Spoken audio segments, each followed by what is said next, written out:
जय हिंद दोस्तों, स्वागत है आपका ऐसे कॉन्सेप्ट एजुकेशन पे। आइए हम लोग पढ़ रहे थे क्या, मौर्य वंश। क्या मौर्य वंश हम लोग पढ़ रहे थे। मौर्य वंश में हम लोग चंद्रगुप्त मौर्य को देख लिए थे। उसके आगे का शासक हम लोग बिंदुसार देखेंगे। बिंदुसार के बाद अशोक देखेंगे।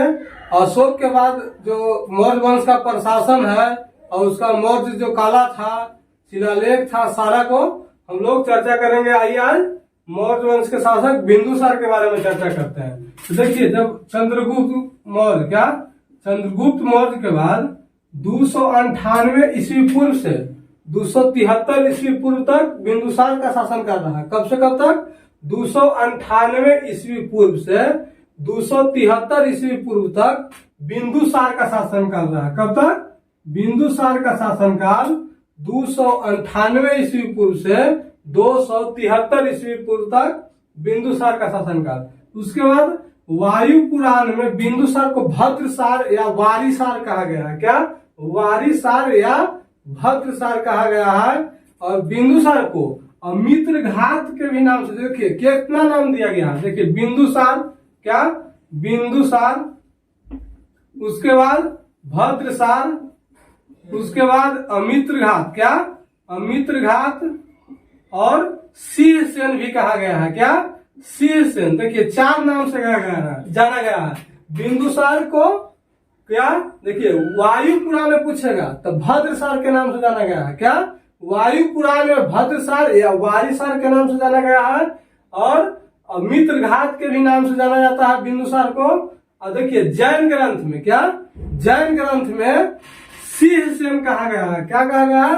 अगर क्वेश्चन ऐसे पूछेगा कि जैन ग्रंथ में बिंदुसार को क्या कहा गया है? क्या जैन ग्रंथ में बिंदुसार को क्या कहा गया है? तो शीर्षसेन। क्या? शीर्षसेन।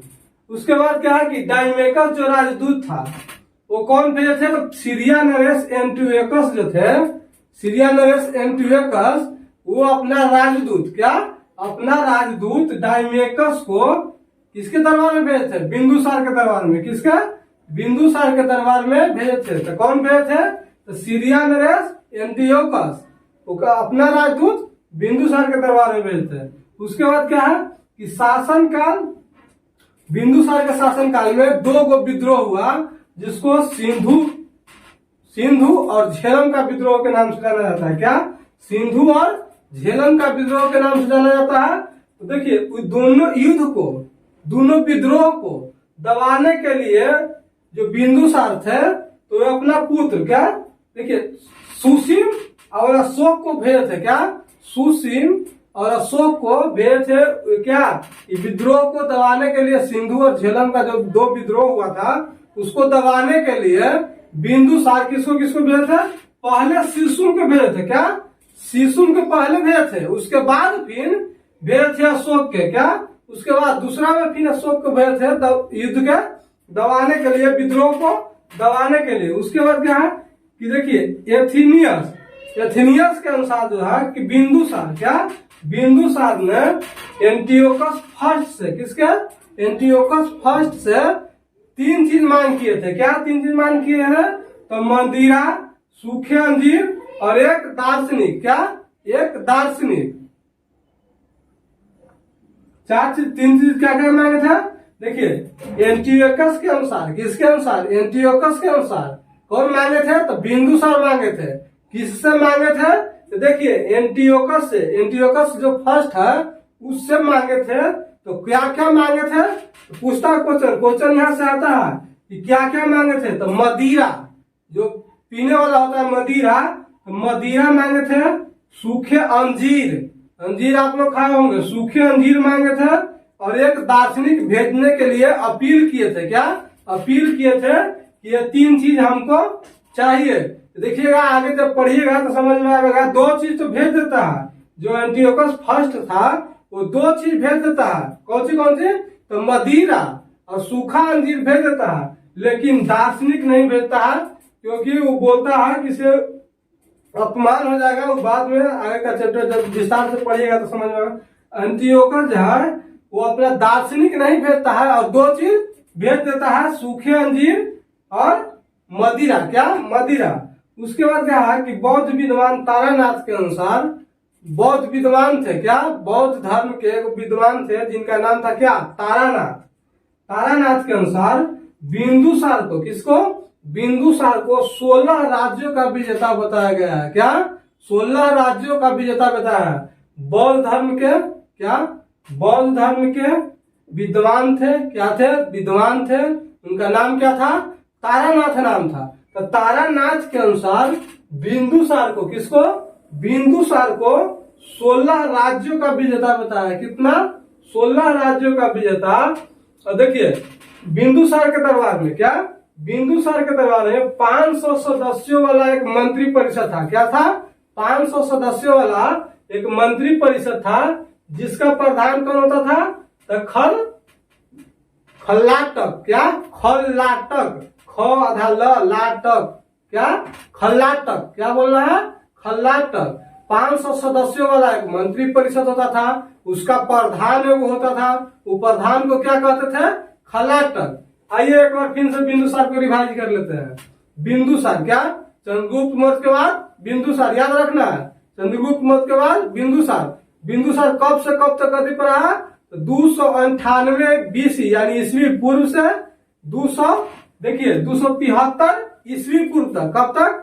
273 ईस्वी पूर्व तक बिंदुसार को ढेर सारे नामों से जाना जाता है। ढेर सारे नामों में कौन कौन है? देखिए वारिसर या भद्रसार कहा गया। क्या? भद्रसार या वारिसर कहा गया। किसमें? वायु पुराण में। उसके बाद अमित्र घाट के भी नाम से जाना जाता है। क्या? अमित्र घाट के भी नाम से जाना जाता है। और बौद्ध में क्या? बौद्ध ग्रंथ में उनको सिंहसेन कहा गया है। क्या? सिंहसेन कहा गया है। किसमें? बौद्ध ग्रंथ में। उसके बाद आता कि डाइमेकस जो राजदूत था वो किसके राजदूत था? देखिए सीरिया नरेश एंटियोकस के, किसका? एंटियोकस के राजदूत था जो बिंदुसार के दरबार में आया था। तो कौन गया था?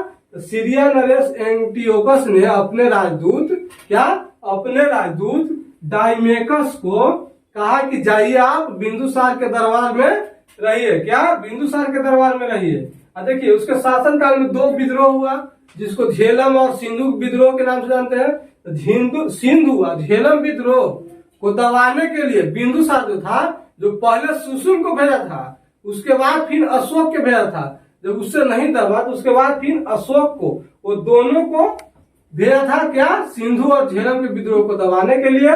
उसके बाद क्या है कि क्या? एथेनियस के अनुसार, किसके अनुसार? एथेनियस के अनुसार बिंदुसार, क्या? बिंदुसार ने एंटियोकस फर्स्ट से, देखिए एंटियोकस फर्स्ट से 3 चीज मांग किए थे। क्या चीज?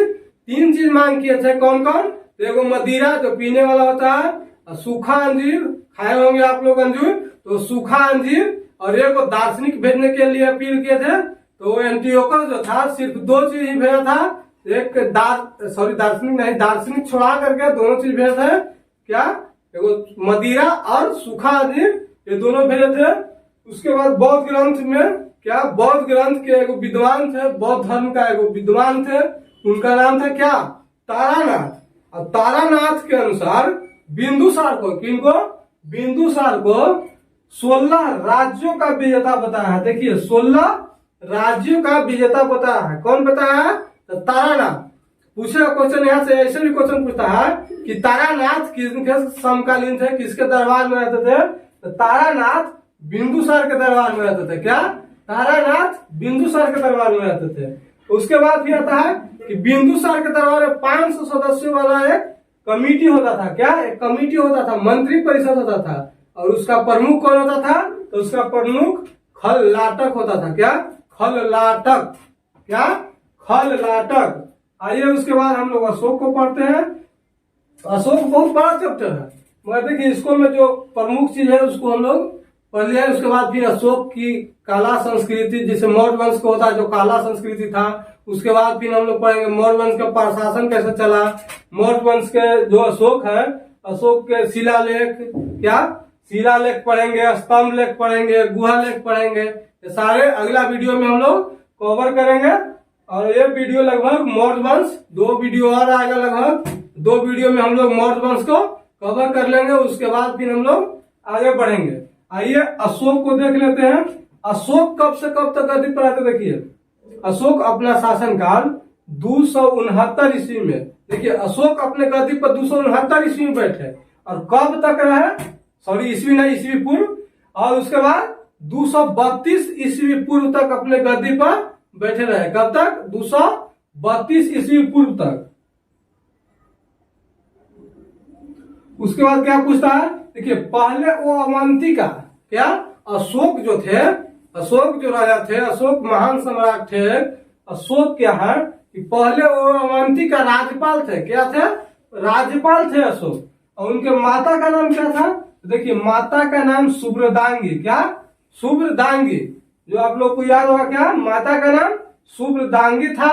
और वो पहले क्या थे? अवंती के राज्यपाल थे अशोक। अशोक जो अपना राजपाट संभालने से पहले वे अवंती के राजा थे। कहाँ के? अवंती के राजा थे। और उनका माता का नाम क्या था? सुब्रदांगी। क्या? सुब्रदांगी। अशोक का नाम अशोक कहाँ मिलता है? क्वेश्चन बार बार एकदम भी आई है इसको। अशोक का नाम अशोक कब मिलता है, कौन सा अभिलेख में मिलता है? देखिए मौस्की एवं गुर्जारा अभिलेख में अशोक का नाम अशोक का वर्णन है। क्या वर्णन है कि अशोक का नाम अशोक है, वो मौस्की और गुर्जारा अभिलेख में मिलता है। किसमें? मौस्की और गुर्जारा अभिलेख में। उसके बाद क्या है कि कलिंग युद्ध हुआ था। क्या? कलिंग युद्ध हुआ था। उसके बाद अशोक को हृदय परिवर्तन हो गया था। हृदय परिवर्तन कब हुआ था?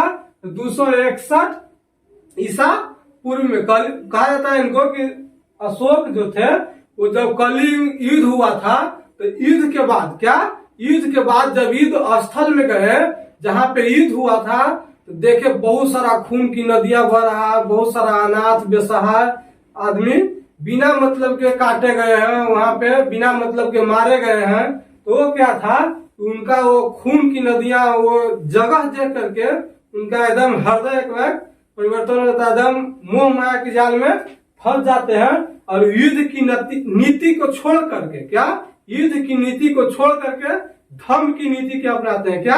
धर्म की नीति को अपनाते हैं। और अशोक का हृदय परिवर्तन कब हुआ था? 261 ईसा पूर्व। कब? 261 ईसा पूर्व। कलिंग युद्ध के बाद वे धर्म के मार्ग अपनाए। क्या?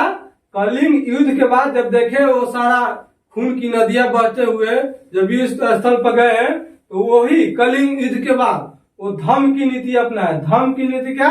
धर्म की नीति है। धर्म से भी वे देखिए उसके बाद क्या है? उपगुप्त। क्या? उपगुप्त। जब वो धर्म की नीति अपनाए तो किससे? देखिए उपगुप्त से शिक्षा लेकर के, किससे? उपगुप्त से शिक्षा लेकर के धर्म के प्रचार प्रसार में अब वो लग गए। अब युद्ध की नीति छोड़ दिए और धर्म के प्रचार प्रसार के लिए लग गए। और देखिए अशोक का इतिहास का पता किससे पता चलता है? क्या? अशोक का इतिहास के बारे में किससे पता चलता है? तो अभिलेख से। किससे? अभिलेख से पता चलता है। जितना अशोक के इतिहास के बारे में अभिलेख स्तंभलेख पढ़ेंगे हम लोग, देखेंगे अभिलेखों से, देखेंगे कि अभिलेख से उनका सारे देखेंगे। यहाँ हम लोग क्या देखे, देखिए कि अशोक का नाम अशोक कैसे हम लोग को पता चल रहा था? मौस्की और गुर्जारा अभिलेख में। क्या अभिलेख? तो वही अभिलेख से अशोक के इतिहास के बारे में पता चलता है। उसके बाद क्या है कि देखिए अभिलेख तीन भागों में बांटा गया। क्या? अभिलेख को 3 भागों में बांटा गया। शिलालेख, स्तंभलेख और गुहालेख। क्या? शिलालेख, स्तंभलेख और गुहालेख। आइए एक बार फिर से अशोक को रिवाइज कर लेते हैं। अशोक कब गद्दी पर बैठे? 269 ईस्वी पूर्व। कब? 269 ईस्वी पूर्व बैठे गद्दी पर। और कब तक गद्दी पर रहे? तो 232 ईस्वी पूर्व तक। उसके बाद क्या है कि जो अशोक थे, राजा थे, वो अपना राजपाट संभालने से पहले अवंती का राज्यपाल हुआ करते थे। क्या? अवंती का राज्यपाल हुआ करते थे। उनका माता का नाम क्या था? तो सुब्रदांगी था। क्या? सुब्रदांगी। और उसके बाद कलिंग के युद्ध एक लड़े, तो कलिंग के युद्ध लड़े तो उनको उसके बाद कलिंग के युद्ध के बाद वो क्या होता है कि उनका हृदय परिवर्तन हो जाता है। जब युद्ध स्थल पर गए, युद्ध जब समाप्त हो गया तो युद्ध स्थल पर गए तो देखिए खून की नदियां बह रहा, बहुत सारा बेसहाय आदमी मरा हुआ है जिसको उस युद्ध से कोई मतलब नहीं था, उस युद्ध से कोई लेना देना नहीं था। ऐसा ऐसा लोग को मरे हुए देखे तो क्या उनका हृदय परिवर्तन हो जाता है, क्या हृदय परिवर्तन हो जाता है। हृदय परिवर्तन कब होता है, तो 261 बीसी में। कब, 261 बीसी में, 261 ईस्वी पूर्व में। उसके बाद क्या है, कलिंग युद्ध के बाद वो धर्म की नीति अपना लेते हैं।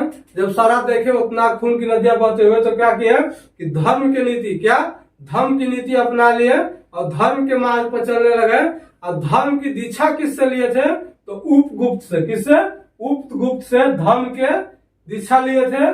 धर्म प्रचार के लिए कहे थे, क्या धर्म प्रचार के लिए कहे थे। उसके बाद अशोक के जो है इतिहास के बारे में किससे पता चलता है, तो अभिलेख से। क्या, अभिलेख से अशोक के इतिहास के बारे में पता चलता है। अभिलेख को 3 भागों में बांटा गया है, शिलालेख, स्तंभ लेख और गुहालेख। क्या, शिलालेख, स्तंभ लेख और गुहालेख। इसके बाद हम लोग अशोक का, मौर्य वंश का प्रशासन पढ़ेंगे। उसको में हम लोग पढ़ेंगे शिलालेख, गुहालेख, धर्मलेख। मौर्य काला, क्या काला, मौर्य साम्राज्य की काला पढ़ेंगे। तो उसको में देखेंगे 2 वीडियो आएगा, एक प्रशासन पर, एक मौर्य कला पर। उम्मीद करते हैं वीडियो पसंद आ रहा होगा। वीडियो पसंद आ रहा है तो वीडियो को लाइक, शेयर, कमेंट जरूर करें और अपना परिवार को बढ़ाने में सपोर्ट करें। चैनल को सब्सक्राइब कर लें और जितना हो सके दोस्तों के पास शेयर करें। धन्यवाद। इसके आगे का वीडियो हम लोग को आएगा, क्या इसके आगे अशोक का आगे का वीडियो हम लोग अगला चैप्टर में देखेंगे, अगला वीडियो में देखेंगे। धन्यवाद।